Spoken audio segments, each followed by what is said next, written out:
What is the truth in the stories we are told? We've been given a story of a world fueled by separation. We've become separate from one another, separate from the earth, ultimately separate from the true nature of ourselves. It's time we learn the truth. It's time you rewrite your story. It's time to realign with who it is that you really are. This is the fifth dimension. You are infinite and eternal. We are infinite and eternal. Our natural essence, we could say, is simply being. We have this awakening coming together as a perfect storm. We're ready for this. We have the capacity inside. We just got to find that. Yeah. I can see, rolling the dice on one, but you're going to do that every 6 months? No, come on. Booster after booster after booster. You want all that like spike protein. Like the fact of the matter is we don't even know if it stops reproducing itself as it is. You're just going to keep injecting it into yourself. My goodness. That's what I'm saying, man. And not only that, but, they got to a point right now where they can change the science to whatever they need to change it to and control the narrative. They can shift the goalposts and use the science to justify it. Yeah. Whenever they want. They can do it whenever they want, bro. They change the language of the laws. They change. Yeah, man. That's what people don't understand, man. Because language, like if you think about it, right? A lot of people react off emotions. We know this. That's a given. But where do your emotions come from? How do they form? What affects them? Do you know what you feel? Do you know how you feel? You know what I mean? All that plays in, and then that forms off language. And then on top of that, playing into it, now they're changing the definitions of words. It's like, that's why people don't, when we talk to people that have been fully hit by shit like that, they don't understand nothing. They can't. It's impossible. Yeah. Total weaponization. Yeah. Exactly. Well, you can attempt to have that conversation. I feel like eventually you gotta have it. You gotta learn how to communicate with what you're trying to say without getting that immediate resistance, because like you have this pre-programmed response to anything that goes up against your belief system, and you got to it's like you got to open the door a little bit. Yeah. Just don't you can't say I disagree with you. It's just, this is my perspective. Here's some things I see that just don't line up. It's like, it's such a slow, painful process. That's why, it gets frustrating. People say, fuck it. And then they just start fighting. Yeah. But it's kind of the same process with everything. Like anything positive takes a long, long, long, long time. Nobody wants to do that. They want to go the quick way. What's the quick way? And that just leads to everything right now is like, this is the way. This will get us back the quickest. It's the longest in the end. You think it's the quickest, but it's really the longest way. It's vice versa.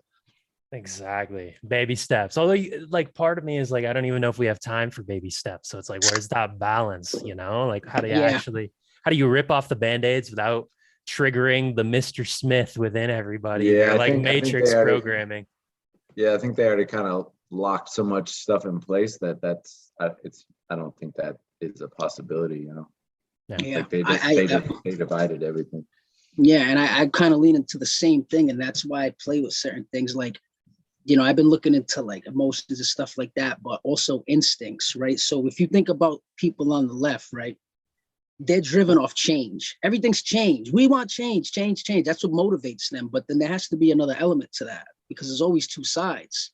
So what could you use in some kind of argument or any type of conversation you have with somebody on this end of the spectrum to get them motivated in the same way? Well, then you got preservation. You're concerned about your home, concerned about your family. You got children. You want your children to really live like that? And you say little things like that and you start talking to people, you'll see their body language change and everything. They're like, it's the same thing. You know what I mean? And people are like, oh, that's manipulation. I'm like, well, it's kind of not, dude, because it's reality. If that's the type, it's true. What I'm telling him is true. I'm just saying it in a way where I'm like, dude, you kind of need to get a little more involved than you are right now. You know what I'm saying? It's people like, have been so short-sighted about this whole thing, and by very good reason. They made people believe that this is all that it is.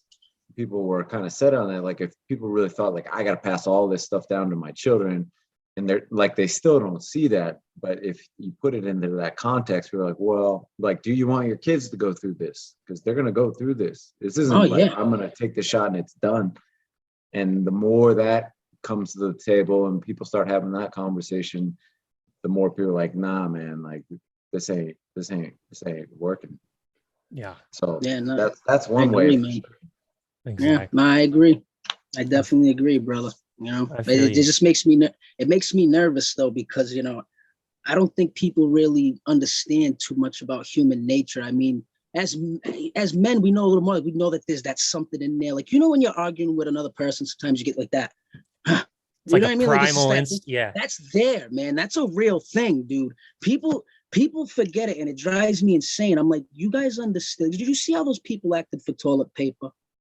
Yeah, they might have been manipulated into that situation, but that behavior is primal. And it can happen for a bunch of other things other than that toilet paper. Now, imagine that behavior applied for food now. What do you think society is going to look like then? And then what if that happens with men that actually are strong, men that know how to, you know, handle themselves? And then those men realize instinctively, well, if we group with other strong men like that, we can get the most food. Yeah. That's not ideology. That's primal. That's very dangerous. And the problem is science thinks it can control and predict that. You can't. And it can to a degree, but it can only make accurate predictions when the behavior comes to the end point. So it can get it wrong. And that's what scares me, because I'm like, they're playing with fire right now, because if that happens, that type of movement, the moment, it doesn't stop. Yeah, the snowball's rolling down the hill, if you will. Yeah, bro. Exactly. How do you stop the snowball? Right? Nah, I mean, you can't. Yeah, they cause so much chaos that even at this stage now, no one knows which way is up, you know. So it's even the people that are wanting to do the right thing, like what is the right thing now? Like we're all, and no one believes anything anymore. Our faith and people's faith in the system, like it's at all just like dog shit, you know. And you know, and everyone's gonna act like they're gonna come up and change things, but that's like we've been down that road so many times. Like, you're all lying. You're all liars. Yeah, man, I agree. And that's a good point you made, because everybody's looking for answers to questions at the same time. No one has them. Everybody's asking everybody else what's going on, and no one knows. Yeah. It's just it's like a big crowd of people like, oh man, what is going on? No one knows. Everybody's in a frenzy. Right. Yeah. You know what I mean? It's and when you try and give an answer, it just leads to 10 more questions. There is no definitive answers. It's like what is the solution? Nobody actually really knows. Like, it's like almost feels like it's just an individual like embodiment of non-compliance, and you hope that reaches the masses. There is no like magical snap your fingers, this shit's all done. It's because you know these systems are going to go, they're already all in, if you will, right? There's no, like, they're not going to revert, be like, oh, you know, they caught us red-handed. Oh no, like they're not going to revert back. Like if anything, they've already shown their hand, and they're going all in with that hand. So it's they can't slow down. They can only speed up. Exactly. Exactly. You know, I do think and hope what does inevitably happen is communities start forming, and it almost things go backwards to how they used to be, which was smaller, closer knit cities, communities, you know, groups like that. People start. It's like you're starting a new world. Is really what is going to have to happen, because you can't fix what is broken. Like, this system is broken foundationally. We keep trying to fix it, and you're just like, you're just diverting that energy to something else, and it's only getting worse because those powers keep growing while we're over here arguing with each other about semantics. Exactly. That doesn't even matter. And I think if more people realize how on par we are with each other, and it's just like it's so easy to divide us, because you just light that flame of like race, even science, whatever, anything they want to, and they've been doing this for generations now, you know, and now it's just come to a head. And you know, the more people are waking up to this, but what does that mean? And I think that just means that our idea of society has got to change, and this whole structure is broken and festers. You know, even the people that come into this wanting to do really good things, is like, by the time you make it up to that level, you've already cut so many corners, Yeah. made too many exceptions. It's like just the same way everything works. You feel like you're up against this monster. What are you going to do? I can't stay pure to myself while I'm fighting this evil monster. So people start like, all right, I'm going to do it this time, but not next time. Yeah, fucking right. Yeah. You're going to do it Exactly. again. Exactly, brother. Dude, it's crazy. Yeah, because you're hitting it on the head, and I say the same thing. I hate when people like, I'll say stuff like, you're crying to the same system to protect you from the system that's violating your rights right now. Yeah. Complain to the people who are taking my rights and say it's your job to protect my rights. What do you do? That gets you nowhere. And they're like, well, what are you promoting? Anarchy? I'm like, well, not specifically, but what are you promoting? Totalitarianism? Because I mean, that's the system you're crying to. You got people talking about elections in 2024. Point me to an example in history where any regime that came to power took over the vote for the last thing. Yeah. Because anybody that wants power knows I get the vote as soon as I get in there. I never get out of there. Our system's designed on it, dude. That's gone. That ship sailed. If people are like, people starting to like, oh, Josh, you're getting a little radical hard. I'm like, I'm not getting radical. I'm being realistic. I'm not going to sugarcoat anything for you to not make you uncomfortable, because if you're not uncomfortable with all this stuff going on right now, then there's a problem, my friend. All right. Exactly. I'm just keeping it realistic with you. You're going to vote your way out of this? Are you going to go to the legal system out of this? You're going to ask them, you're going to level with these people and get your way out of this. If you can't do any of those things, then don't question any of my ideas and the things I'm thinking about, because that's pretty much the only options right now. Yeah. And it's like, they think I'm trying to be, I'm like, I'm not going to waste we have to be realistic here. There has to be an exchange of realistic ideas. They don't have to be extreme. We got to be real here. Yeah. Exactly. You know what I mean? Options are limited. And don't you agree? Like, this really, what are we going to do? 100%. Total detachment from the current way of living in this system, and a creation of just everything, like education, new governments, maybe. I mean, in a completely different structure, not for totalitarianism, but like a total decentralization and putting things back into the hands of local communities, food, water, like everything. It doesn't need to be this one size fits all model for the whole freaking world, because that only can lead to totalitarianism. Well, I think that's why we've been so short-sighted in that way, with our obsession with like growth and technology and everything else. All that does is make this massive machine that cannot be changed. And we're individuals, we all have different like wants, needs, desires. What works for you doesn't work for me. And we need to have the ability to have those differences of opinion, those differences of religion, science, and everything else. And on a large scale, that does not work. Like, you can't have one world government, like everything's great. Right. So you say like the opposite of that is anarchy. Like, no, we don't need anarchy. We just need to downsize and break into smaller groups that cohabitate this earth. Man, no, absolutely, man. I agree. And like I said, I don't want to call for anarchy neither. Like, some people are like, oh yeah, that's kind of like anarchy. What do you want? I'm like, no. I'm like, but in order to have any other ideas, we still have to get past these people trying to impose totalitarianism right now. They're not going to just magically go away. They're right here. They're staring at us every day. And that's a major problem. And another problem, and I'm glad you brought it up, is about, individuals. We are all different. And they know that. And that's why technology is dangerous. Yeah, of course, it's made advancements for humanity. Of course, it's made our life easier in many ways. It's done many great things, but it has regressed us in many areas. How many people can have a conversation online on Twitter all day long, but face to face, they can't even talk to their wife? Yeah. See them at dinner, they're on their phone, or they can't even stare at each other. They don't know how to. They can say something really nice in a paragraph through text, though. How many people can articulate great online, but in person they can't function?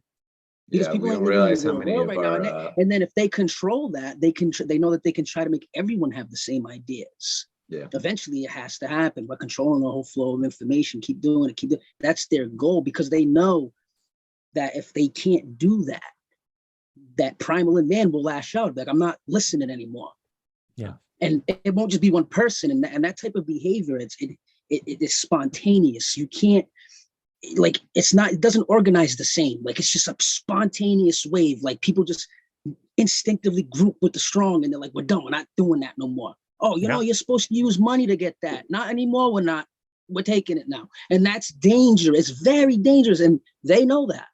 Trust me, they know that. And that's why they're trying to control that. And they're trying to, because if that happens, I don't know if you'll know who Carl Schwab is, right? The World Economic Forum. Oh, yeah. If you pay, he's always attacking nationalism all the time. Nationalism is bad. Nationalism is bad, because he knows it's that instinct, that preservation thing. My nation, my country, protect it. It's ours, not theirs. They can't have that, dude. They know what's up. They know that that's a thing that can happen, and it terrifies them. Make no mistake, they're wicked scared of that. 100%. Absolutely. It's like I mean, you could get into the globalism, nationalism debate. If anything, I think we need to downsize even lower than the nationalistic, because I mean, even that's compromisable, as we've seen. You know, you get somebody in like Joe Biden who is working for these higher interests on a global scale. They can, to me, it feels like we're already living under a one world government, just without name. You know, without fucking question, without, especially now that they've like sunk those hooks in, like, they are never going to let that go. Like, they were able to do that off of something so minor, that was such a minor disease. Come on, man. They're never letting go of that power ever again. Exactly. Ever. It's crazy, man. You know what's like, if you think about it though, right?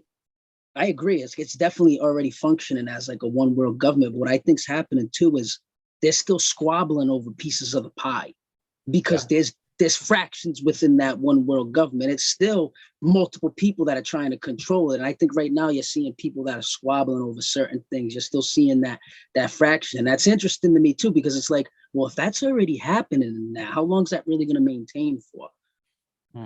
You know, we might not see it fall, but our children's lifetime might see that fall, or maybe we don't know. You know what I mean? I just think everything is just so unstable right now that there's really no possible way that we can even predict anything. Oh, yeah. And that's why you can't. You know, it's interesting in their vision. They wrote that article about you'll own nothing, you'll be happy. The infamous, they like wrote a whole piece on it. And one paragraph in particular really intrigued me, where was they acknowledged that we feel most bad for the people who chose not to live in our communities, and they were upset with technology. And so they're acknowledging that there's going to be sort of external communities that are not taking part in this sort of global, you'll own nothing, you won't be happy. They're living in the small rural villages. They're sort of disconnected from the cities. So it seems to me that they're even acknowledging that they're not going to be able to sort of have total control over all of the people, if you will. Like, there's going to be those outside communities. There's going to, and, you know, for me, it's sort of like, all right, well, if they're even acknowledging that, then let's build those communities as large as possible. Like now, like actually get those communities to come together. Because if we get it so huge now, when they're trying to do this shit, like when they're trying to implement it, I guess on, let's say, a national scale, all the states or something, there's going to be that extreme pushback, as opposed to sort of just the here and there outsiders. But if you have if we outnumber sort of the sheeple, I guess, and, you know, not to be judgmental, but lions not sheep. If we outnumber them, then what are they going to do? Like, what are they honestly going to do? Send in the military? Like, come on. It's building that community right now, I think, is what's most, for me, feels most important. Because I mean, that's actually what I've been talking. My buddy, he's a fellow artist, Luke Rawlings. I don't know if you've seen his stuff. We've been talking a lot about what we need to do, is because there's all these like, people don't realize how much alike we are in our thinking. We just see this extreme side of it through the news and the media. But over the last 3 months, I've traveled across this country like 3 different times. I'm like, where are all these fucking psycho people that are going along with this? Because I haven't met one person yet.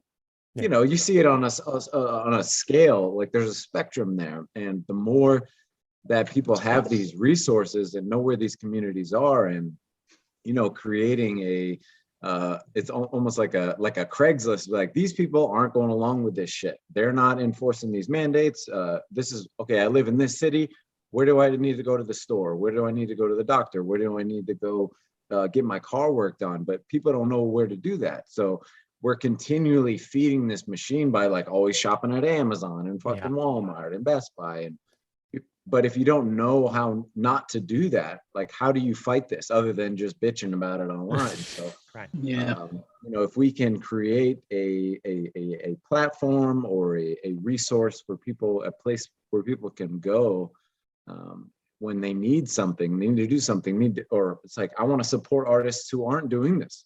Who are they? I don't know, because you only know about the outspoken ones, and obviously the machine's not going to promote these places, so you're not going to hear about these people. And it's very rare that all of a sudden you're like, oh shit, this group's been like speaking out about this for how long? Like, I didn't know anything about that. Why not? Why don't we have that? Like, and that's what needs to happen. So trying to collaborate with all of these different businesses, artists, speakers, scientists, everything. As I said, this needs to be a new community, a new system, not even a system, just this is what it should have been from the beginning, but then it got hijacked and took a hard right. And then all that power, which was supposed to be with the people, got flipped.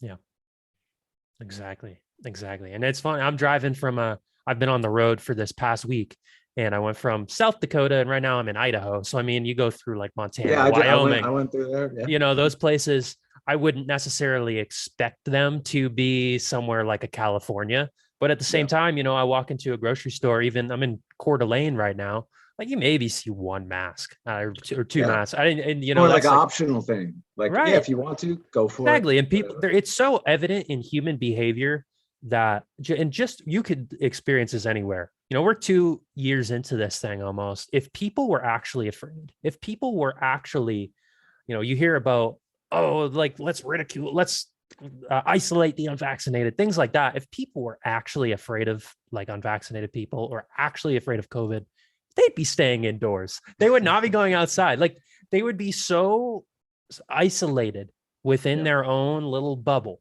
that they could, even as somebody who's wearing a mask, are you actually afraid, or are you just mad at somebody who's unvaccinated because they're not obedient? Like, they're not afraid. Yeah. It's just an obedience test at this point. Like, I don't think there's any real fear of a virus or any real, it's so obvious. And it feels like that's something we need to like get people to actually question. What are you actually afraid of? What are you actually looking for? That's why these conversations need to be had. You not just like shitting on people, but just having conversations. But that's a long process, and like, you need to ask them. So they even ask themselves, like, I don't really know why I'm doing this. I just watched this really great thing on cults, and they did this study, and it was something like 75% of people will go along just because it's social pressure and conformity, and even if they know that it's wrong, they'll go along with it when the majority goes along with it. That was something like 75% of the population will do that. And if you understand human behavior, people will go along. So it's not a right or a wrong thing. It's just human beings are built that way, and they will just, this is easier, so I'm gonna go this way, because we are built for our survival instincts kick in, and that just attributes to all this. It's a survival thing. I survive by going along with the crowd, even if I know the crowd is fucking psychopaths. But that's more. I'd rather be with more psychopaths than alone. Well, you got to ask. It's like it's the tribal instinct. Like in the hunter-gatherer days, if you went against the tribe, you're going to be kicked out of the tribe, and you're going to have a very difficult time surviving. But it's sort of like, what if the tribe is literally about to jump off of a cliff? Do you jump off of the cliff with the tribe, or do you become a low, or do you see it though? You see it. Do you jump off anyways and know you're going to your own death, or do you go and be a lone wolf for the chance of survival, even if it's slim in a certain instances, right? And try and find others who are sort of in that similar boat. And to me, it feels like a lot of people need to almost take it can feel like a lone wolf path at first, even, we have people like us who speak out, and we're coming together. We obviously, it's evident you find that community in a way, but it's like you sort of have to go against the tribe, like the grand tribe. And I think it's an illusion how many people actually support this larger tribe in terms of this narrative. Without a question. So Yeah, that's the main thing, dude. I'm glad, dude. That illusion thing. You guys are hitting good points, man. Because you know, he's right. When you go out places, you don't really see a lot of the mayhem that you see online. And the reason you don't is because you got the retweets. People retweet the same thing that everyone's gonna see. Obviously, everybody thinks they're seeing that thing at once, and it's only one little spot. And that's what is used to not only give the illusion of support or give the illusion that that's not a popular opinion, but that's also the illusion of conformity, because if you can just create the image, right, and make everyone believe in that image, they're going to conform to that. Plus, society is already dependent on building a persona through that platform. People don't even care what they're doing in real life. As long as I'm killing it on social media, who cares, right? Yeah. So let me do whatever I can do on the social media realm to make sure I'm still part of that crowd. And let me make sure I get the followers up and all that stuff. But who cares about my actual human body in real life?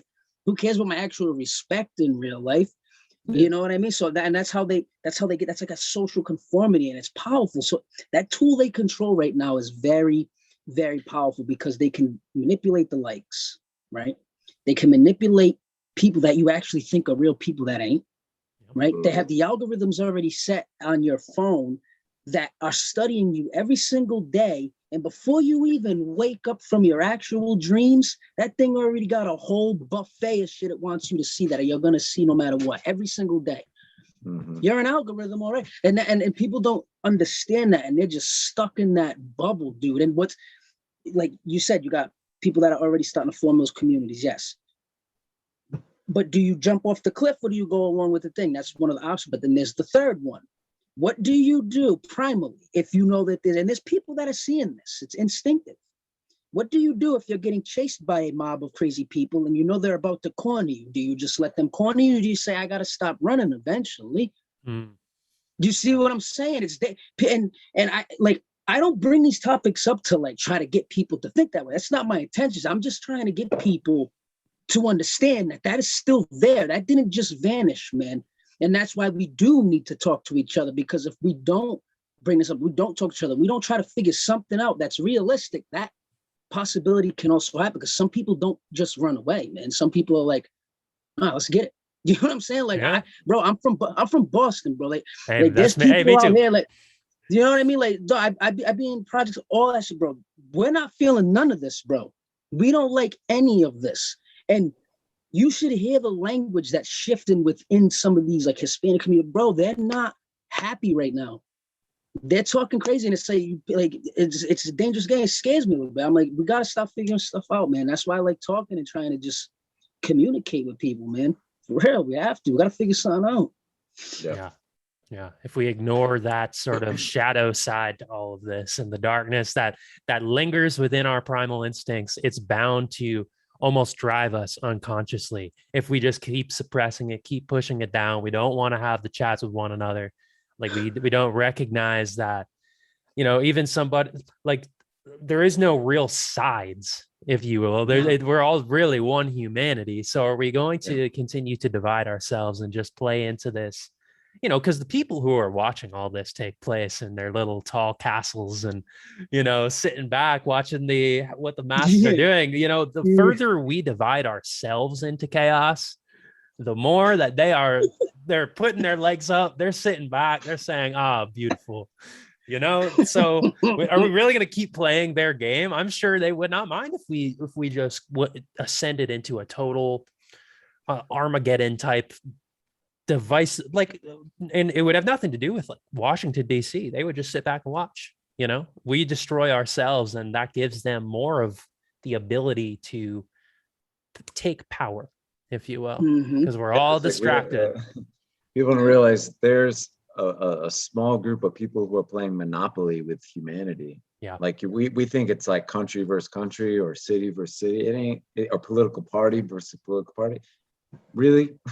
You really think, who do you think's pulling those fucking strings? It ain't fucking us. It ain't fucking us. And the more, I would hope, the more that people understand that, we could stop fighting with each other about details. A lot of these details, and most of these details, we don't even, we actually see closer to eye on than they want you to believe.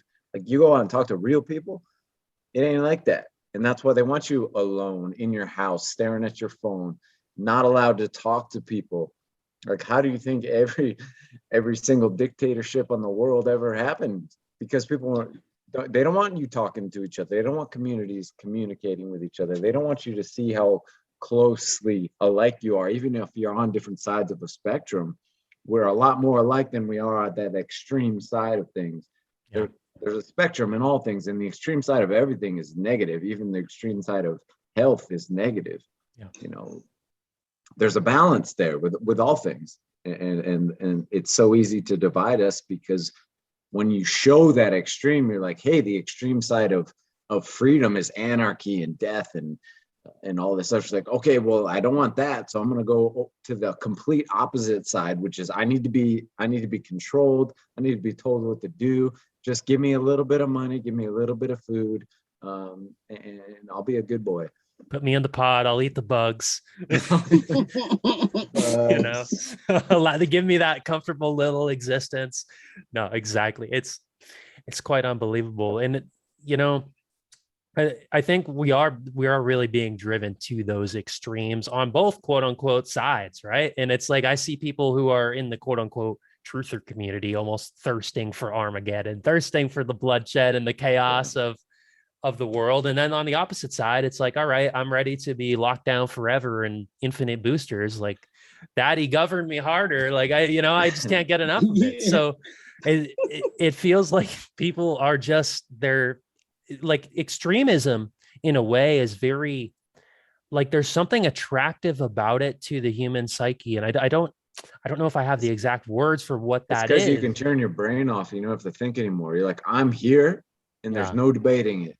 Yeah. And be like, well, what if I ask you a question? Be like, nope, I'm over here. It's easier to align yourself with the side than to stay somewhere in the middle. Yeah. Yep. Exactly. And that's the thing with extremism too, is because, you know, the individual, yourself, people really don't ever really think about that. I'm sure that we do, obviously, like in discussion, we thought about it. And we probably think about it even deeper because I'm still doing it. It's a process. It's very difficult. But the reason why people tend to do a lot of those things is because they don't have a purpose. You know, we don't even know what the actual purpose of life is. We don't know how we got here. We don't know what the meaning of life is. We don't know if there's life when we die. We don't know if there was life before. We don't know any of these things. You know, so people start creating these purposes. They want to give life some kind of meaning. Yeah. You know, and without meaning, you become hopeless. You get this nihilism. You know what I mean? Like, I don't belong to anyone. You know, I'm not good at anything. So you become a part of the group. Exactly. And that's why the group is so attractive. But there are different things that push individuals and push humanity into groups. You got the change, you got the purpose, then you got the survival group, you got the preservation. Well, yeah. You know, and then there's so many aspects of what pushes to the groups. There's aspects of what influences people to get pushed to those groups. And it's a process. And that's why, you know, these types of conversations are very vital. But also people have to stop and really think about things like, what do you really like? Who are you really like? Who are you really? You know, do you really like it? Does it matter how many followers you have on social? Does it matter how many people actually like you? Like one real friend and 1,000 friends who really ain't your friends at all.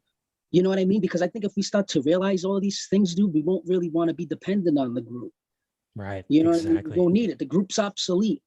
You know what I mean? Even if something's true or not true, what does it matter? Yeah. Who cares? People if God's real or not real, even if we prove God real, doesn't matter what we do, but if we prove them real, what difference does that make? Does it change anything? Are you going to wake up tomorrow in a different position, or are you going to be in the same one? So why are you wasting so much time and energy fighting about it every day? Exactly. Well, people, I feel like there was, we were set up. This is a setup. What I'm trying to get into.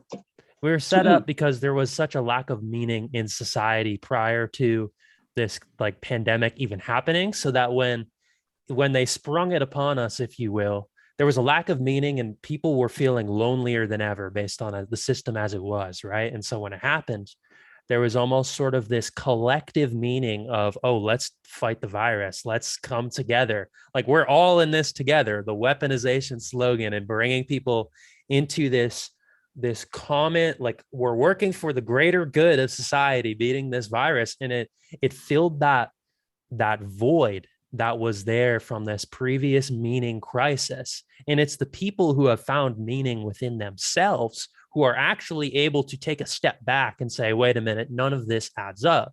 But if people don't have an individual purpose, they don't have individual meaning and an understanding on who they are, when you ask them, what's difficult about this is when you ask them to actually start questioning things, you're simultaneously asking them to question the foundation of their identity.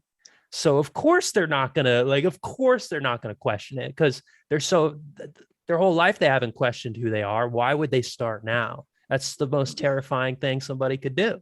So it's such a deep weaponization on, purpose, meaning, who we are. Like they have made COVID and the pandemic and nanny state control people's identity. Like that's what it is. So yeah, dude, that's why, like, I think it's important to have kind of compassion and understanding for this, because most people do feel lost and they want to have a group to align with, even if it's something stupid. It's the same, like I said, it's the same thing with that cult documentary I was watching. People want to be part of something and feel like they are contributing to something, especially if you can make them believe it's the right thing to do and it's good for humanity. And they just drilled this into so many people's heads from the beginning. They started with panic and fear. Once you get people in that state, it's very, very easy to manipulate them. Now you start saying, this is what good people do. This is what you do if you care about the environment. This is what you do if you care about your neighbor. Like, oh, I'm a good person. Like everyone that doesn't do this is an evil, wicked person. They need to die. I need to send them off to the camps. It's just human nature. And to understand that, it all makes sense when you look back and you see how all this played out. It wasn't accidental. This isn't just random shit that happened. It was all happened in stages. It started with this, then it went to this, then it went to this, and now we're at this stage where it's like, all right, everyone that doesn't go along with this, they're the enemy. We need to kill them. We need to lock them up. They're evil criminals. They don't get to vote. They don't get to have food. They don't get to have healthcare. They're the reason that this is all still going along. You guys all did the right thing. These people are the problem.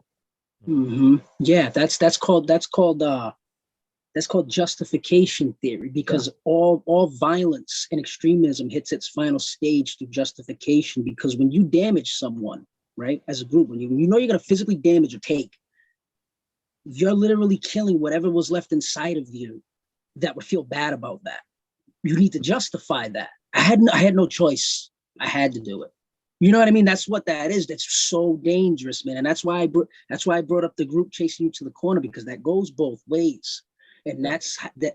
The only difference between the two is the one that, because yours is the same as mine. You're literally hitting the same spots. You probably watched the same cult documentary. I think I watched the same one as you. I'm not sure though, but I did. I think I know what you're talking about. It's all the same psychology. Yeah, man. Yeah. That cult, it's crazy. And the cult, like the leaders of these cults do, it's like a system that they slowly like marinate these people with, dude.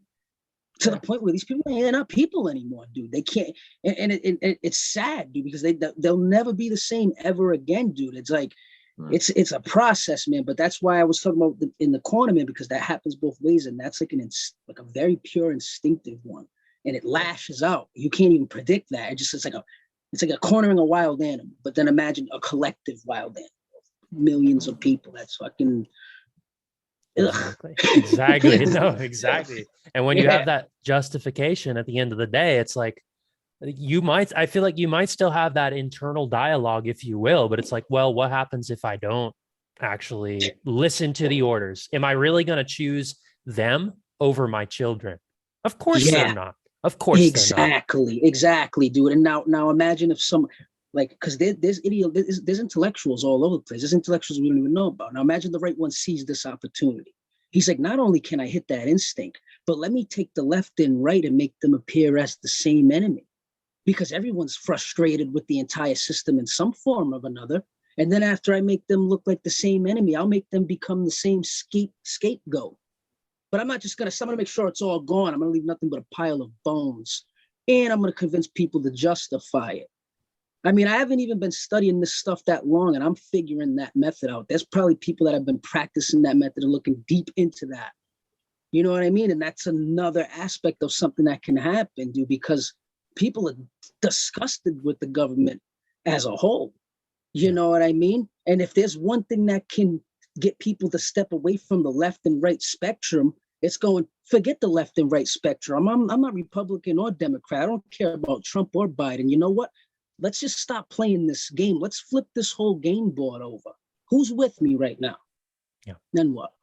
You know what I mean? So it's like that's that middle option, dude, that can just like a linebacker and just run through all of it. Smash them.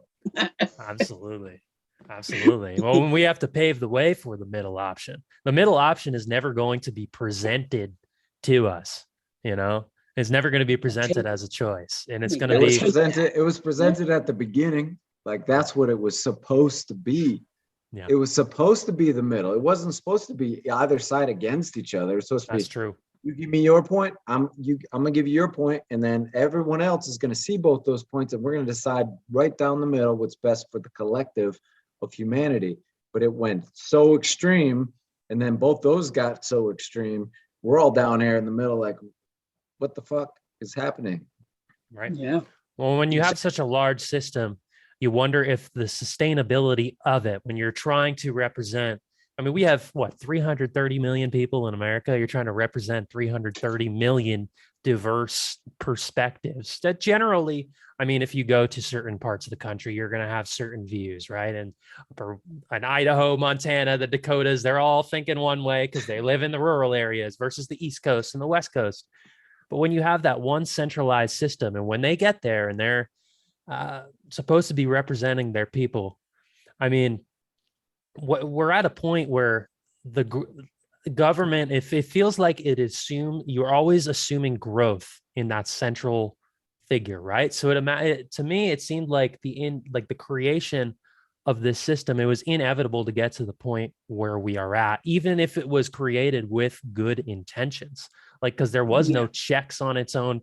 There's supposed to be checks on its own power, but of course they find the loopholes over time. Yeah, they create loopholes. They create the lobbyists and the corporations sliding on in there because there was no checks on that. And so, you know, when people have the opportunity, if we're going to, I don't know if what the right word would be, but when people innately, they're tempted by power. They're tempted by individual. When somebody offers them a little bit of individual incentive to go against a group that they don't know personally, that they're supposed to be representing, but it's just like, well, these are people, I don't know them personally. That's not my family necessarily. I can take care of myself and my family.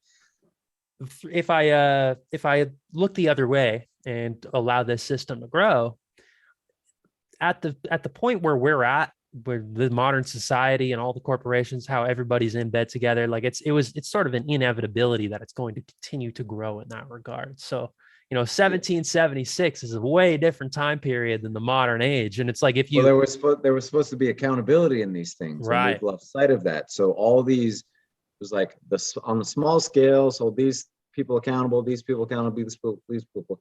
Now it's like these governors are in bed with these politicians who are in bed with the larger scale, and like it just goes down the chain like that, and they can just rationalize, well, I'm just doing what's best with me and mine, and you know, it's not that bad. And you know, you rationalize it down the chain, and where the majority is suffering the whole time, where the majority is supposed to be the ones who's got the power and it is in control, and they have the voices, but it got flip-flopped through all just the growth. We lost sight of that balance with the growth, because I think because it happened so quickly and this country grew so quickly. You know, other countries were already there to start with, but we did start in a way that was supposed to be more along those lines, and started with the really good ideas that could have progressed in that direction, but it just got hijacked. Yeah. And then once they got control of that, we lost sight of all of it, and we just go along with this belief of, well, you know, my vote counts and what I say matters, and you know, I have representatives taking care of me. I'm like, yeah, all right, but now it's painfully obvious that's not the case, and it really hasn't been for however long. Yeah. Yeah. No, I agree, man. And you know, another part of that is because, you know, systems that are created over time, they can only function during that time frame they were created in, because everything changes, everything evolves. Those ideas might have worked back then. You know, it doesn't mean we have to throw everything away, but some things have to change. And that's the key, because we don't got to tear everything down. I don't want to tear it all down. There's things that are good about this system, but there are things that need to change about this system. Take we don't take change the good, get rid of the bad, take the good, exactly, and progress. Exactly. Well, it seems to me like the foundation of what this country was founded on was the notion that there is something within every single individual. Like there is divinity within every single individual. There is worth within every single individual, right? Obviously, back in 1776, it may have been focused on men or whatever. There's still slaves, whatnot. But, you know, the idea of we the people, it implies that every single individual has meaning, has purpose, right? And so in a country where you have 330 million people, how are you actually going to honor that? You know, it may have been a little easier a couple hundred years ago because we don't have nearly the scale. So if anything, it's like that central government can still be there. Like the federal can like still be there. But if anything, as communities grow, they need to have more power over what they are doing. Because if you know, it's a large centralized system can only take care of so much, right? There needs to be multiple central points, like each, like true power to, you know, states, for example, to actually decide what works for them. What's going to work in South Dakota is not going to be the same for New York City. So how can you put any law besides maybe the basic moral underpinnings of what's right for humanity? Like obviously don't kill, don't steal, things like that, right? Guide by morality, but then give power, distribute it to what communities need. Let communities take control. I think that was what the essence of kind of what the United States is about, United States, where each state is going to do its own thing. But we need to get back to that recognition that we are actually we all have self-worth. We all have free will. We're all independent. And we can use that independence to actually create meaning at a collective level. It's only individual meaning within that can generate real activism, that can generate real change, you know, as opposed to us latching on to external concepts and illusions, and which is sort of what's happened. Yeah, exactly. And I think that's what the founding fathers, you know, they might not have seen it as clear as some people might see it now, but that was there because you got to understand, at the end of the day, you could advocate and claim that you care about the needs of everybody else before your own. But when it comes down to it and you had to choose, you're going to pick the needs of yourself before everybody else. And that's just a fact. But it doesn't mean that you don't care about anybody else. Mm-hmm. I can't take care of anybody else or be concerned about anybody else unless I'm taking care of me first. And I wish the same for everybody else. And that's what people got confused with for some reason. Like they're like, oh, you're greedy, you're selfish. Nah, man. How am I going to help you out if I can't help myself out? How am I going to feed my kids if I'm not doing good for me first? You know what I mean? That's that individual connection that we all have, and we'll always have that. You know what I mean? And that's a good thing to have because it makes you respect people. It makes you, you know, not want to prove them wrong when you're discussing things with them, or not look at them as like an enemy and us versus them thing. We all want the same thing at the end of the day. We want to be individuals. We want to be able to do what we want to do, but do it in a respectful manner and not be judged or chastised for it and not called selfish for it. Because at the end of the day, when you're calling me selfish for that, if it came down to it, you would do what you had to do for yourself before me anyway. You know what I mean? And that's what they understood, and it's there, and that will always be there. And there's nothing wrong with that. There's nothing wrong with that. Yeah, a reintegration of personal responsibility. I mean, because how is it that humans have survived for thousands of years through hard work and personal responsibility, right? Even in the hunter-gatherer days, you go off and you hunt and you tend to food, you take care of children. Like that's all. There's a deep level of purpose and personal responsibility that in the modern age has been completely, hijacked. You know, now people are begging for the nanny state. They're begging to be taken care of because they don't understand what it means to be personally responsible, personally sovereign. That's what freedom is, to be radically responsible for what you need for you, and then you can help others once you have that taken care of. Yeah, Exactly. They convinced so many people that their problems were the fault of somebody else. Yeah. Even if there might be some accuracy in some of those Right. small aspects, it was like, the only reason this happened to me is because of you, and you're the problem. As soon as you're not the problem, I'm going to be prosperous and everything's going to be great. Right. You know, it's that same mentality where people think like, oh, if I was rich, then everything would be perfect. Like, yeah, you don't see what that comes with. You don't see the cost. Everything comes with a cost. There's nothing for free.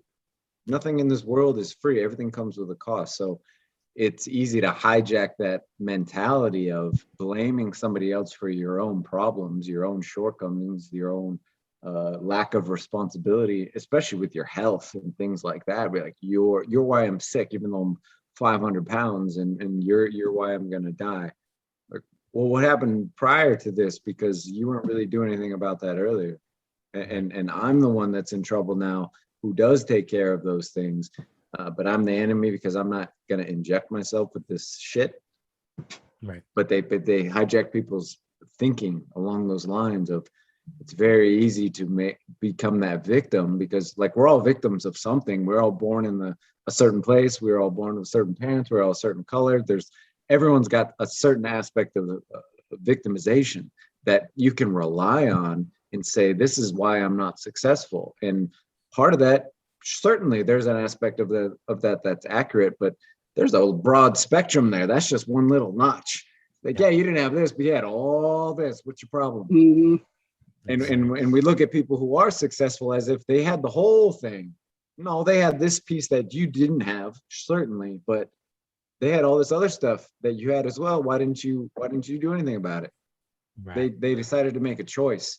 That's it. That's the only thing that differentiates the successful people and the unsuccessful to a degree. When you're talking about a large scale, accountability, moving forward regardless, not relying on being a victim of circumstance or the world or anything else. Like, everybody could fall back on that if we wanted to. And again, with that human nature, a lot of people will, because of that group mentality. The majority will always go along with whatever's easiest.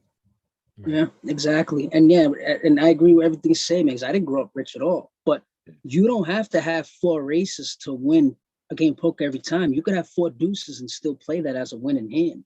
There's always things around you that you can use at that time to your advantage. It doesn't have to be the same thing that guy used 5 years ago to his advantage. Yeah. You know what I mean? You can utilize, everything is able to be utilized, because a rich person, right? Yeah, they could have had one piece and they were rich their entire life, but what's more harder to bounce back on? Somebody who was born rich but then becomes poor, or somebody who was born poor and then became rich? And which one's worse? Who's going to hate it more? Because he's never been poor and you've never been rich. Who's going to know how to get rich again? Is he? He's never been poor before. Man. All right, then. You know what I mean? So it's like, you have to, like, I don't regret where I came from at all. Yeah, it sucked at first, but I had some good memories. I had bonds and friendships that some people will never experience. I've been through some hardships that people will never experience, but it made me who I am. I'm not going to hate that. I'm not going to spend my entire life blaming everything I failed at because of that. I'm not going to do that. That's part of me. I'm proud of that. I'm keeping that. I'm not throwing that away. That made me who I am. Embrace that. Find out what's good about that.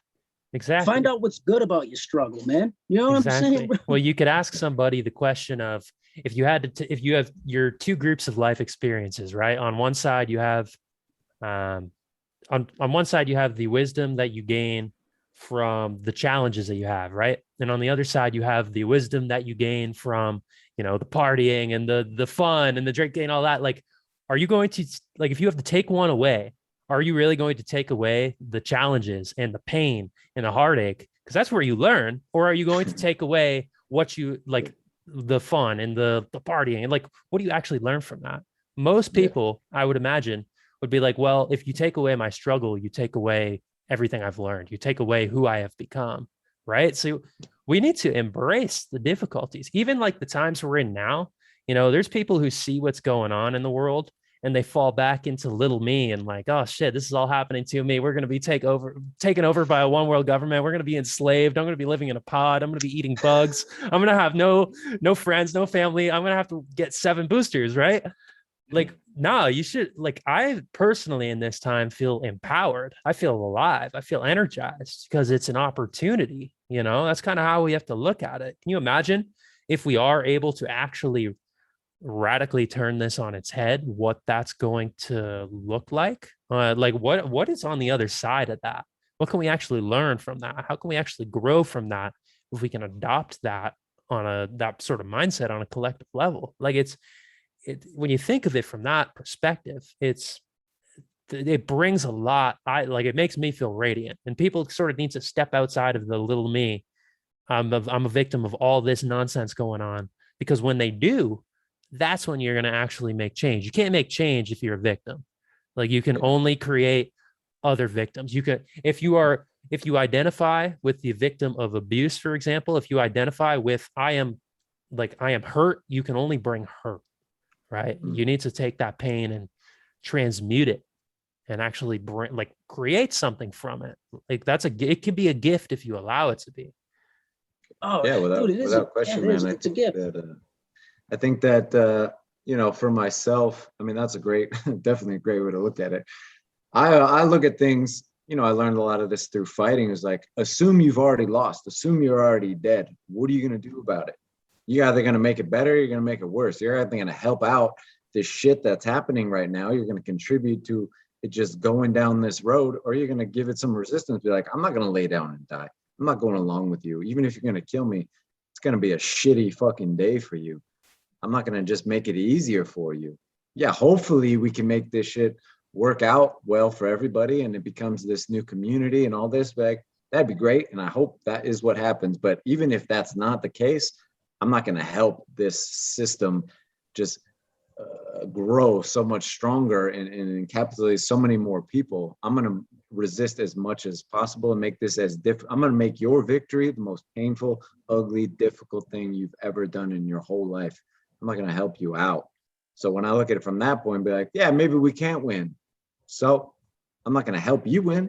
Exactly. Yeah, it's like waving the white flag. And, I don't know if you've ever read Nietzsche. You ever read Friedrich Nietzsche? Yeah. Dude, Nietzsche had the ego, right? A lot of people bash the ego. The ego, that's bad. I mean, you need that, man. You do. You know what I mean? What name do you read that's inked in those history books didn't have that ego? You're going to tell me that ego wasn't there? Do you think you think anybody's going to remember you if you go along with that crowd? No one's going to even remember your name. Not even if it was a trending hashtag for a month. Yeah. The only names that get written down in those history books, the only people who ever really live for eternity are the names that are never spoken for the last time. And the only way to achieve that is getting that name written and inked in those history books. That's facing danger. That's resisting that pressure and maintaining who you are. No matter if it's only you yourself, you face that crowd, you run through those anxieties, you shatter those walls, man. I'm not here to be mediocre. None of us are. We're all individually talented. Find it and chase that mercilessly, dude. Yeah. Get it, that, like you said, get away from that little me syndrome, man. Be great at what you want to do. Take it. It's here. It's yours. Snatch that. Because I'm doing it. Everybody else should be doing it too, man. I embrace that, man. I embrace that ego. People are like, oh no, I'm like, I'm never giving that up. I don't want that to go anywhere. It's radiant. It's like a cadence, man. You need that, man. Exactly. Yeah, they painted ego with a bad picture. That you don't understand. Like there's the spectrum there. There's ego that's like, I only care about myself and fuck everybody else. Right. Yeah. That's one aspect of it, certainly. But there's the ego that you want to grow, that you don't want to die. What you have is valuable and it's valid, and every single person on this earth was born with that. But our society suppresses that so much and make you feel like that's a bad thing. You don't need to be an individual. You don't need to have cares and feelings. You need to cut your fucking wings and you need to get in this box and you need to sit in there. You need to be a good citizen. You need to be a good part of this machine because the machine needs you and the machine needs you to be this. It doesn't need to be an individual. There's a reason they don't promote that in schools. They don't promote free thinking. They don't promote accountability. They don't promote figuring out what it is you really want in life. There's a reason for that. Like education has its place, but it's just a baseline. You think they want you to go off the rails and go really figure out all this shit that could change the world. No, they want you to just go get this job, keep your mouth shut, pay your bills, get your mortgage, get into debt, and then die. Exactly. And they fear that ego. They will forever fear that ego because they can do whatever they want. They can have all this technology. I don't care how much stuff they have. But when you communicate with somebody, you know in your head that ego's there, you can hit that. You can make them remember that's there. And that creates a fiery flow of passion that all humans will forever have. And they are trying to stomp that out of us completely. They don't want that there because that's how greatness happens. That's how that is the human triumph. That's what makes humanity great. It's not all the bad things that happen in this world. How do we triumph over that? Do you think it was because people went along with the flow? Imagine if everybody went along with the crowd when the Nazis were here. Dude, wouldn't you be talking about this right now? You can't go along with the crowd. That's not an option.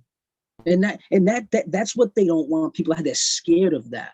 And when they hear people that talk like that, they get scared of that. They don't like that. They know what's up with that, man. And we need to get into that. Dude, like when I have conversations with people, I'll admit sometimes, you guys probably seen it on Twitter, sometimes I go a little bit out of my way to try to, embarrass them almost. And I got to stop doing that, because I want to communicate with people, it's a habit. I'm trying to get it under control, but I'm not going to just throw that whole ego thing away neither, man. No, I'm going to keep that. I'm going to work on both. Because when I talk to somebody, I don't just want to convince them, man. I want to get them passionate too. I want to remind them that they can do whatever they want in this world, man. Don't throw that away. Don't let these people tell you what you have to do, how you have to think, what's good for you. You tell them what's good for you, bro. And I'll be right here standing by your side when you tell them the same thing.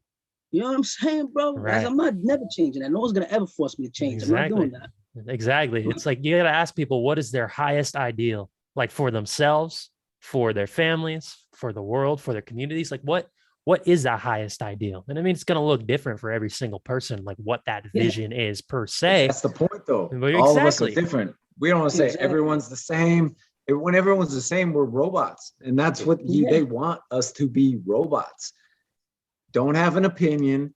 Don't be different. It's easy to control conformity in a mass group psychology. That's easy. I know where to steer you. It's very easy to control you. I just give you a little bit and enough to what you want, not enough to resist. And I just keep feeding you your pellets. They don't want people to think, hey, I don't think this is right. Right. Yeah, that's not good. That's not good for business. That's not good for the business of the few. Right. They don't want that. And it's I would hope that's very obvious. Like that is what they're trying to push so hard now. I mean, it's always been that way. Well, I was going to say, when people get fed the little pellets their entire lives, they don't realize that in reality, you give people a little crumb of a cookie, right? They don't realize the whole fucking if all they've ever had is crumbs, they don't realize they don't see the pie. They don't see the entirety of the of the cookie, right? They're not going to see it. Where'd this crumb come from? Yeah, where's this crumb actually? That big cookie over there, dude, with the chocolate chips inside of it. That's just a little piece from the bag. They're saying that's all you get, bro. You know what I mean? Like that's what I'm saying, bro. You know, we've had this discussion before too last time, and like that's good. You need to see that. I want to see that cookie, bro. Is there anything after that cookie? Oh, look, now there's a pie there. Oh, there's all different kinds. That's individual. That's individuality right there. You don't like the cookie? It's a piece of cake over there. Go get it. Exactly. Individual preference, individual empowerment, and recognizing that, not just that there is the cookie, but I'm actually worthy of it. Right. This is my the cookie. Yeah, exactly. Exactly. I'm taking that shit like it is mine, and it's becoming empowered of it. But what's difficult is because people, if they only ever see the crumbs, how do you get them to see the cookie if it's not actually in their immediate sight? Right? Do you have to take all the crumbs and reconstruct the cookie for them? Right. And that kind of feels like what we're doing, giving pieces of information here until they can start to see the puzzle coming together. And that's kind of what it feels like. That's a sick point you just made too, because if you look at it from that way, how are they keeping them from seeing the cookie, dude? What are they doing? What techniques are they doing to prevent these people from seeing that? Yeah. Because they're giving them a piece of that. They have to give them a piece of something that they themselves need as well. because it wouldn't work. And that's interesting, man, because how are they keeping them from, you know what I mean? Like, well, here's a little piece. Here you go. Meet How the are they not baseline. seeing that? That's Meet what the they're doing? baseline. Yeah, how do they They not make see that, man? they make them think that if they try to get more, then they won't get anything. So this is good enough. As long as I just have these little needs met, you're taking care. It's the fucking Stockholm syndrome. It's like, well, you're taking care. You're not killing me. You're not beating me anymore. So at least I'm getting a little bit of water. I'm not gonna die of starvation. I know you have everything, but this is good, because if I try to get more, I'm gonna get whipped over the head. Right. I'm Dude, comfortable. that's crazy. I'm comfortable. That's what it is. You create an illusion of comfort, and comfort is supposed to be the goal. Like, we're supposed to strive for comfort. Well, you create so much fear to begin with that you petrify people. Yeah. Then you give them a little bit of normalcy. Yeah. And they're like, you've created the new normal. It's like, this is okay. You remember 2 years ago, like that, everybody could have died, but hey, all we got to do, we got to get these cards, and yeah, that's a little weird, but yeah, and then we just got to go along. Don't ask questions, and I can have my job, and I can go to school, and I can have my food. People don't want to resist that because it's comfortable to have that. Once you've created that division in their minds of like, this is comfortable, people have forgotten who they were 2 years ago. They have no recollection of that anymore. Exactly. Yeah, and dude, this is interesting. You guys hit something. I just had like a deep thought about this, right? Because if you think about America, and this ain't a dig at capitalism at all, you know, because when people call capitalism like bad, and they say that communism is better, that argument, they're not talking about capitalism. They're talking about crony capitalism. Yeah, they're talking about oligarchy, right? But if you can critique, you know, because I'm an avid, I like capitalism, you know what I mean? But if I had to critique it, right, and put it into this argument we have, what we're getting at, is how are they keeping people that are brought up in a system that do want that, whatever that cookie is, right? Everybody wants to be the top dog in America, bro. Everybody wants that big piece of the pie. So how are they keeping these people from not seeing that that is what they're trying to take away from you? How you not see that? That's the whole thing, bro. That's the whole reason why we you want to be that rapper with the, that's about to be gone, man. You're never going to have that again.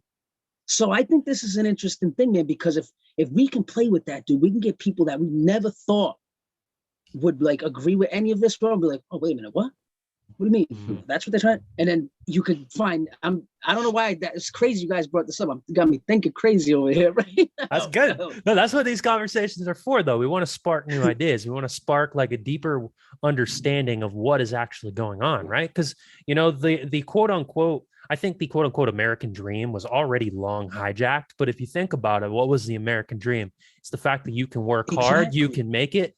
And, you know, historically in society, in mankind, there's always a small fraction that holds the most, right? It doesn't matter what system you're in, capitalism, communism, there's going to be a small fraction that holds the majority of resources, whether that be money, whether it be food. Like it's how it's always worked. It's like, it's a human, into the same thing it's in chimps too. So it's like a primal, almost animal kingdom law of nature, right? Yes, it's like the primal hierarchy, you know what I mean? But you can look at a successful, you know, country by the large middle class. Exactly. Right now, I don't feel like there's any middle class left. But the thing that I'm having a hard time trying to deal right now is I've been thinking about ever since you guys were saying is, how can you convince people that have been brought up in such a materialist way, right? iPhone, sneakers, Jordans, money, cash, clothes, but still keep them satisfied with crumbs? It doesn't make sense, man. How are they doing that at the same time? It's like a contradiction. You provide. I'm gonna get rich and make it and be a millionaire like 50 cents, but let me lock down for 2 weeks and make sure I wear my mask to get my stimulus check.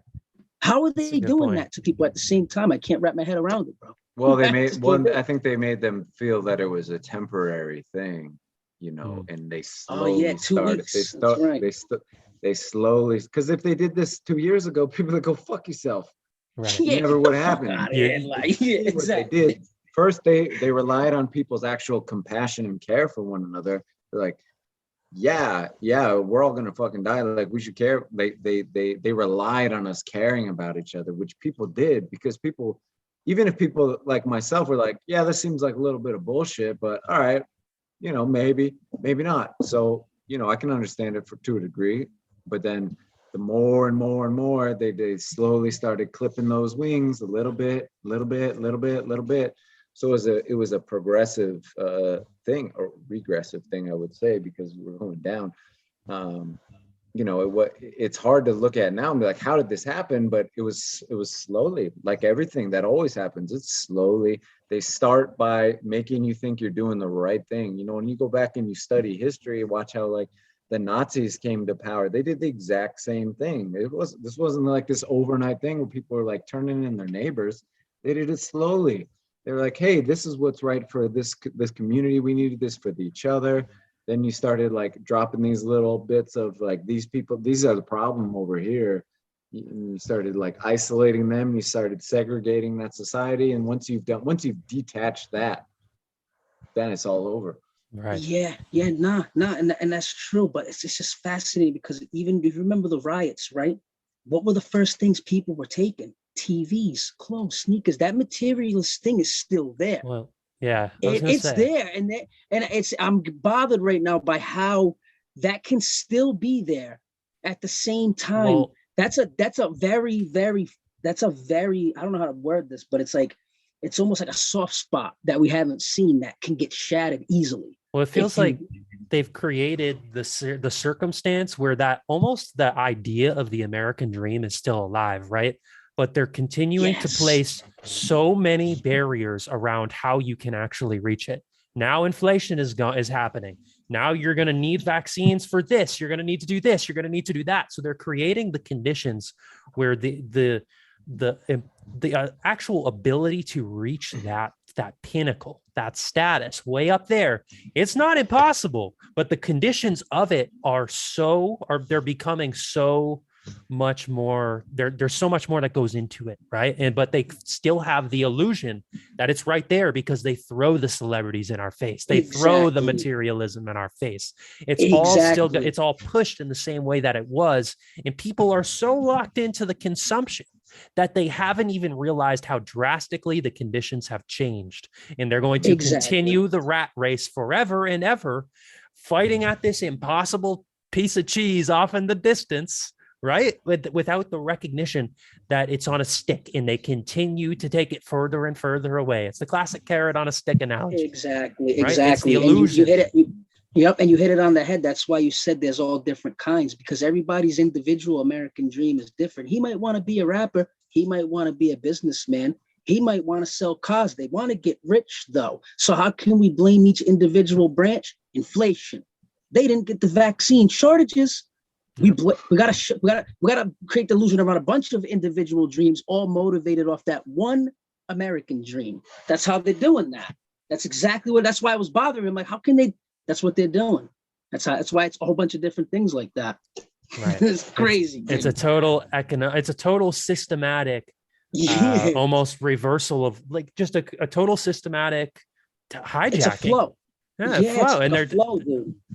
Exactly. And so they now people, I mean, for us, we obviously see what's going on, but there's so many caught in the rat race that it's only the illusions that are left, right? The false promises. Yeah. It's like they're taking a door from this rat race called the American dream, and they're connecting it to a new one. And they're not even going to notice that it's a whole different one that they're running in now. Yeah. Even though they'll have the same different individual ones, you're in a whole different race and you don't even know it, dude. Exactly. Dream's gone. Dream is gone. Get it out of here. It's crazy. It's crazy, dude. Exactly. And now I think it's just about waking people up to what the illusions are, honestly. Just having the conversation. And that's why I'm so like fired up about this right now, because you can play with this in a lot of ways, dude. You can definitely play with what we're talking about right now in a lot of ways. And you can wake people up about, if you're going to tell me people growing up in a society where people don't know who George Washington is, but they know about the new Jordans that didn't come out at all yet. Oh, you can play with this. If you get them to feel like that dream is gone and they might not even ever be able to wear Jordans again, oh man, this country's gonna go up in smoke, dude. Right. Well, but if anything, the Jordans, I think, are the crumbs. Yeah, the Jordans are the crumbs. You give them enough of you give them enough of the pie to where they can still, oh, you know what? I just earned enough to go buy that new pair of sneakers. Shit, Exactly. you know? But even though that's the crumbs, they see that cookie as Jordan. And when they're wearing those, they think they can be Jordan. We got to remind them that what they're doing will never allow them to be Jordan. That's that key, man. That's that ego they don't want, dude. They're trying to smash that out of here. Exactly. Gotta target that. Exactly. What is the highest? Like, you could ask somebody what's their highest ideal, and you know they want to be Jordan. All right, look at what they're doing. That's now impossible. Good. How are you gonna do that? Exactly. It's like asking them, right? And then imagine if they could hold it in front of you, right? Yeah. Like they wanted to be Jordan, and you snatched it from them. You held it up here. Come get it. Nope, I'm not giving it back now. They'd be like, oh, exactly. So that's what I'm talking about, man. I want to hit that. I don't even want to just hit that. I want to organize that, dude, and disrupt this machine, man. I don't want to tear it down, but I want to throw some sand in this thing, dude. I want to throw some dirt at it. I'm not just trying to let it keep running well-oiled like this. No, I don't care. People could care. Oh, that's anarchy. I don't care what you call it. I'm trying to throw sand in this thing right now. A whole bucket. Just toss it in there. Exactly. Well, people will label things as anarchy if they don't understand it. And that's kind of what it is. It's like, all right, I don't understand what you're doing. I'm going to throw a fear-based projection onto it and look the other way because I can't handle that type of shit. It's uncomfortable. Uncomfortable. So awesome, guys. Insane, dude. Unbelievable. How do you think you could target that though? Like, how would you all right, let's say you're having a conversation with somebody, right? Yeah. And you know that they still have some little piece left that knows that cookie's still there, that you called Jordan, right? Yeah. How would you get them to remember that shit's there? Like, what would you do to make them do it? And then after you figured it out with them, what would you do on a collective level? How would you speak that to a collective level? How would you play with that? Yeah, I think because you've been playing with the ego for a little while too, like I have. So you know what you can do things with that stuff. Yeah, I think a big problem is people haven't, I don't know, maybe they just don't think it's possible or it's going to happen really far down in the future, like where all this leads to. They're so short-sighted, and it like everything is so temporary. The whole 2 weeks thing is like a temporary, everything's temporary. Like as soon as we do this, we'll get back. There is no going back to normal. People need to understand that. There's never, normal is gone. Yeah. Normal is definitely gone. When they said the new normal, like, yeah, they're right. There is going to be a new normal, but you don't want it to be what they are trying to make it be. So to convey that to people before they just get wrapped up in this same kind of thing, because it's that slow pathway we're going down where they don't realize where this leads to. Like, oh, it's just a slight little turn here. And now you're in a completely different place. By the time you get to that new place, you don't even know how you got there. And you rationalize the entire way. I got to keep my family, my friends, my job, my social standing. And you start to, you start to pressure people with those things, and you'll steer that boat so easily. It's very easy to steer people with that. Yeah, no, it's dude, it's like I'm trying to, but if you think about like the 18 and 20-year-olds in this country, right?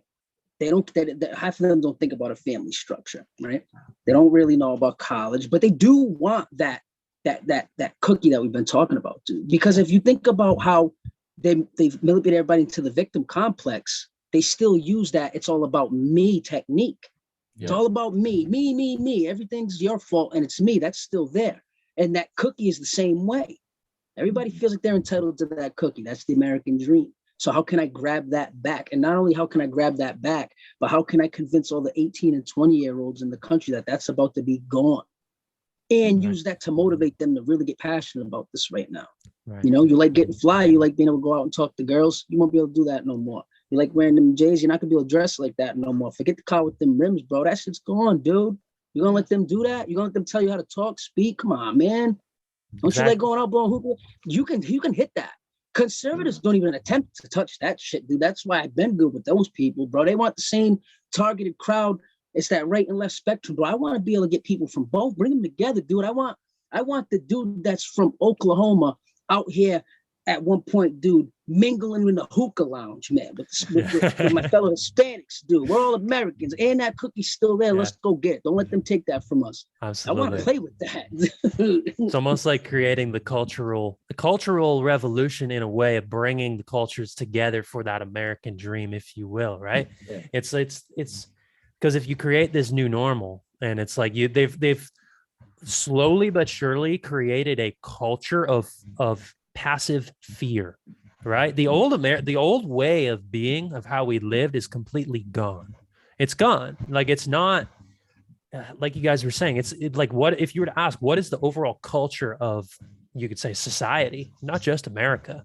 It's one of passive fear. It's one of, predominantly we're so divided. We're so, like, there's all of these different factors of what, really straying away from the American dream. So it's about getting back to the individual level of what is that highest ideal. All right. Like, you're talking about in the material sense, you can ask that. That's a good question for people, because people need to think about that dream for them. They need to think about what it is that they actually want. Like, do you want to live in this world where you have no goal, you have no vision, and you're just so taken care of, and that's enough for you? Is that really enough? Is that all you want? Actually? Like, is that fulfilling? It's and asking not. that. And that's what's bothering me. That's why it's getting me, like, it's really blowing my mind, because we are we're still materialist in every sense of the way. If you look outside, dude, there's somebody walking right now with no car, probably has no job, but he got them J's on. He's dressed for. We are still a material. It's that material culture is there in this passive aggressive. It's simultaneous at the same time. Yeah. They're passive aggressive and they're still materialist. But that is the cookie or the carrot that's dangling from that stick. That's what that is. How can you get them to see that it's on a stick that's getting pulled away? Because they still have to keep that. In essence, they have to keep that there still. They can't take that away yet. What does materialism represent? It represents higher status. It represents the ability to climb the ladder. And if you can show them that the ladder is not there to begin with, it's all done. Like, that's what will wake them up. It's because you have to understand. Exactly. And then they're going to go, well, who has it? We're taking it back now. Yeah. You got to pull back the curtain. Exactly. Yep. Pull back the curtain. Exactly, dude. Just like, hey, trying to figure that out, man. Look at it. Just look at it. Like, you gotta show people something, like you can't ignore that. It's like once you see something, once you hear something, once you're exposed to something, you're changed forever. Like, you can't pretend like you didn't just see that. Exactly. How to do that on a larger scale is really the question, because this machine has so much power and money and influence. Like, they can control everything you're seeing, everything you're hearing, the dialogue that's going on in your brain. Like, there's really two sides. Like, no, there's not. There's one fucking side, and you need to understand that. Exactly. And that's why they do have all of those different things. Like Ev was saying, it's in the inflation, it's the COVID, people ain't vaxxed, global climate change. That's why there's all these things all the time like that, because America's wicked diverse. You got all these cultures, right? And there's no possible way they can all think or behave or want that same exact cookie, but they want some type of dessert. There's some type of thing there that attracted them to come here. There's some type of culture or something about America that makes them want to come live here, man. They're not just coming here they're not going to come here to live in the same dream as the dream they left. It doesn't make sense. And that is still there. It's there, man. And I want to play. I'm going to stop playing with that, man, a little bit and see where that goes, because I think we're onto something really good, man, because that materialist thing, it represents opportunity. Using it. Yeah, that's still there. There's nothing wrong with it. Yo, you want to get rich? Fine. If I don't want to get rich, cool. But I got news for you, buddy. You're about to be in the same boat as me not wanting to get rich. And I'm not just saying that because, I don't care about money, but go look at that. Just that's what I want to play with you, because that's that commonality we still do have. It is still there. Those people trying to flood that border, yes, even though we don't want the border getting flooded, they're coming here for something. Right. They are still under the illusion that America's free as well. Yeah. Well, they wouldn't be coming here, dude. Make no mistake about it.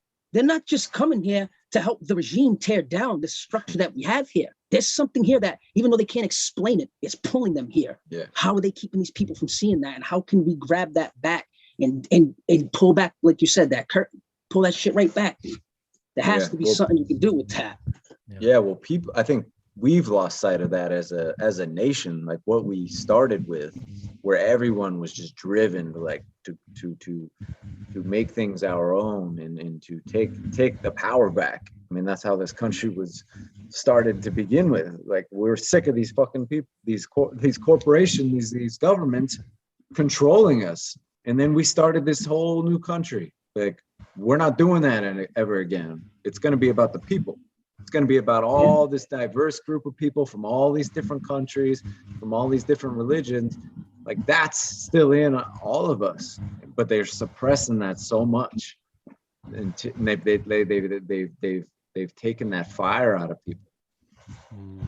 Yeah. Nah, dude, I'm gonna have some fun with this later on, because that material, what we're all talking about, that materialist thing, dude, that is something that can be played with. And there's a reason why they are so blatant with the contradiction. Like, tax the rich, AOC screams from a private yacht. With their $50,000 dress on. That's exactly, dude. Yeah. Exactly, because they have to try to really get that. That's that last little piece they want to get rid of that cookie, but they don't want, because they know that this generation, this society, is still driven off that.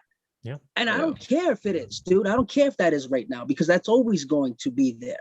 You know, America's always got knocked out material. It is. I don't care about that, but it's there. And I know that's why people come here. I know that's why people always want them Jordans. I know that's why people like chains, clothes. That's about to be gone. That's why she's saying tax the rich off the yacht. That's why Bernie Sanders is tweeting tax the rich from a private plane, as he says we got to fucking get rid of fossil fuels, as he's flying in a private jet. As he presses purchase on his fourth house. Exactly. Hey, I thought you wanted to be like 50, bro. It goes, come on, bro. You're gonna like, if I go to the hood, I'm like, yo, don't you want to be like 50, bro? I don't remember when we was kids, we used to talk about driving through in the Benz, the rims. That's gone, bro. We can't let these people do that. Right. I want to hit that. I want to take that, bro. Right. And it's what they give instead is the crumbs of comfort. You get the Jordan, the crumbs of comfort. That's all it is. Hey, you could, they basically just pepper them with just enough to make them seem like you could still get those rims, though. You could still be like 50, bro. Don't worry. That's what they do. Just enough, dude. Just a little bit here, a little bit there. That's all it is. That's all it is. And that's exactly how they keep the illusion alive, because it's nothing more than an illusion. And they grow the illusion. I want to shatter it. I want to shatter that entire illusion. And that's what we got to do. That's what we got to do. And that's how you reach different people, because there's going to be a lot of people who are still in the material frame, the mindset. Like, what is the American dream? It's opportunity. Exactly. Materialism for a lot of people represents opportunity. So if you can tell people, if you can get through to people that what they are taking away is not, it isn't necessarily a material object. It isn't necessarily a finite thing that you can put in front of you, but it is opportunity.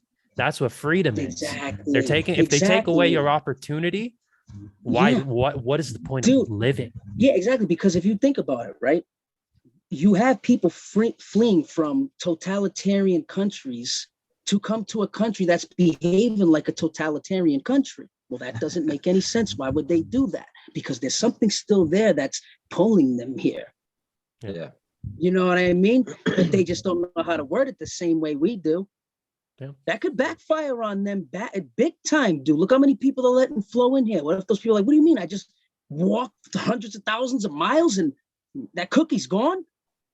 Tear it down. Well, but that explains why they're giving the big checks for people at the border, why they're not requiring the vaccines. Exactly. It's because they need to give them the conditions that, oh, you're free here. You don't need to follow these rules right now, but you get enough, you get established enough, then the conditions start coming in.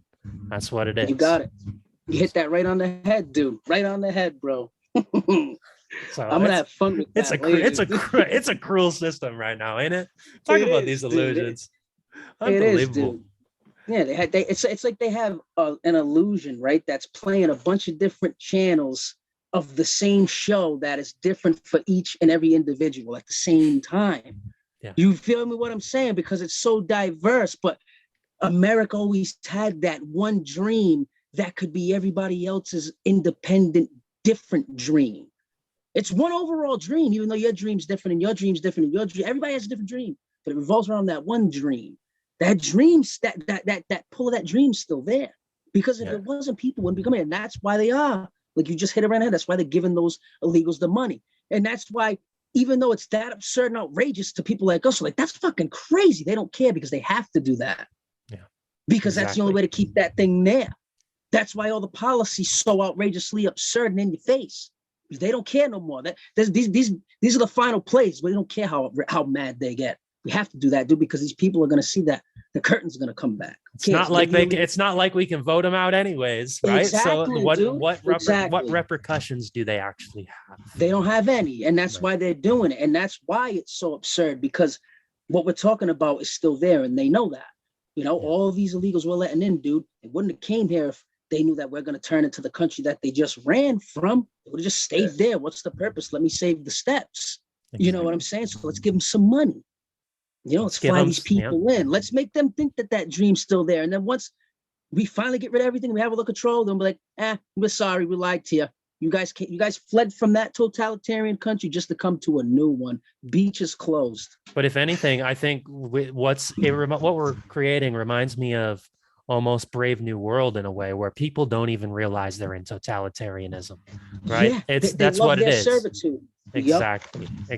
And even people who value hard work, maybe they still work hard, but there is no cookie. And there's an illusion of the American dream at the end of the line. There is no American dream, but we're creating an image of one that you can work towards, and you're forever walking towards the carrot on a stick. You'll never reach it, but you have that dream that maybe one day you will.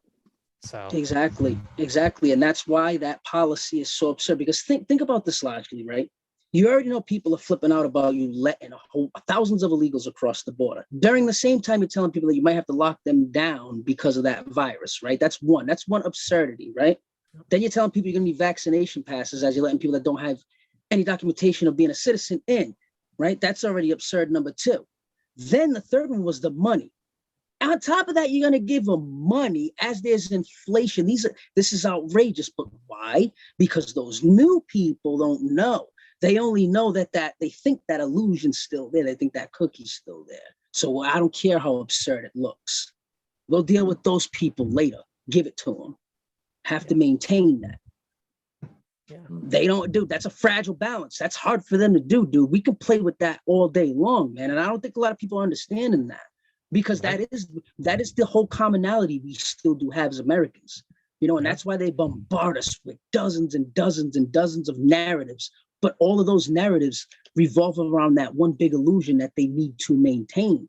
Exactly. You feel me? It has to, because they can't use one narrative to control a country that is so culturally diverse and of so many different ways of life, but still have that commonality of that dream that they're still dangling. Feel me? I'm gonna play with this dude all day later. I love it, dude. I can't wait to see it.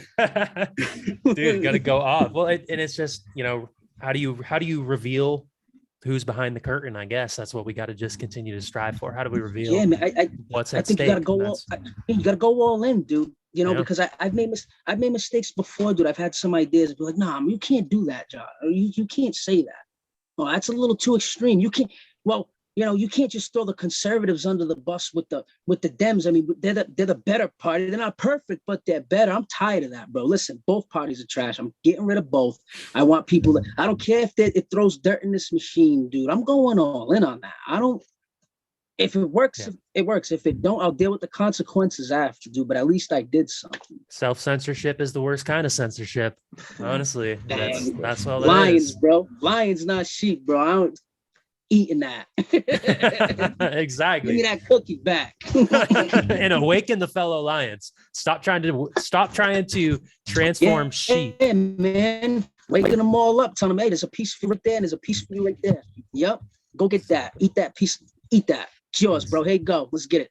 Exactly. Stop trying to transform sheep into lions, because it's not possible. Yeah. Just awaken your fellow lions, because there's a lot of them, and they are the majority. Some of them haven't woken up yet because they don't recognize it. That's all right. Exactly. Hey, Napoleon Bonaparte had a quote. He goes, even if you convince an army of dogs that they are lions, they'll still fight like lions. That's what he said. Convince a dog to fight like a lion, he'll think he's an actual lion, bro. Exactly. Dope, Exactly. dude. Exactly. All day, bro. Oh man, I fucking love it. All right, guys, we hit on some fucking powerful topics. This is epic. Hell yeah, bro. We gotta do it. We gotta do this more often, dude. For I was gonna sure. say, whenever you guys want, like I'm all for it. So just like, absolutely, let's just make it happen. Let's make it happen. Hey, are you on the West Coast? Are you on the West Coast or you're on Cali, right? Shit, I You're don't on know. Cali. I'm in Arizona right now. That's West Coast, though. Is that Central Time? It's Mountain Time. They switch it up, don't they? Because they don't do daylight savings time. I don't know. That's what I'm saying. Like, I don't even know where I am anymore. I was in Montana for like 2 months and now I'm here.